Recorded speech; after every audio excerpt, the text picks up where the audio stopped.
কিসে রিজিক বাড়ে, কি করলে রিজিকে ভরপুর বারাকা হয়, রিজিকের চাবিকাঠি কোথায়, কোন পথে চললে রিজিকে ভরপুর বারাকা হবে, আমার জীবনে বরকত নেমে আসবে রিজিকে, এটা জানতে মনে যাচ্ছে না আমাদের? হ্যাঁ, কষ্ট হচ্ছে আপনাদের? কষ্ট হচ্ছে? তাহলে কি করলে রিজিকে ভরপুর বারাকা হয়, কি করলে আমার জীবনে ভরপুর বারাকা নেমে আসে, এই পয়েন্টটাতে আমরা একটু আলোকপাত করি। যেসব কাজ করলে আমাদের জীবনে রিজিকে আসমানি বারাকা নেমে আসবে, আমাদের রিজিকে আসমানি বারাকা নেমে আসুক, আমরা চাই কি চাই না? সবাই আমরা চাই নিশ্চয়ই।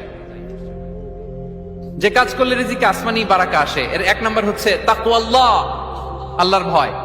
আল্লাহ তাআলা বলছেন, ওমাই ইয়াত্তাকিল্লাহ ইয়াজআল লাহু মাখরাজা ওয়া ইয়ারযুকহু মিন হাইসু লা ইয়াহতাসিব।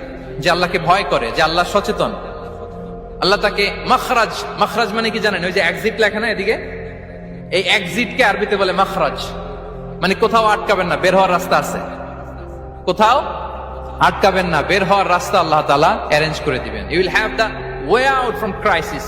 ক্রাইসিসে পড়লে, সংকট মোমেন্টে আল্লাহ তাআলা ওখান থেকে এক্সিটের ব্যবস্থা আপনাকে করে দিবেন। ওয়া ইয়ারযুকহু মিন হাইসু লা ইয়াহতাসিব, এমন জায়গা থেকে আল্লাহ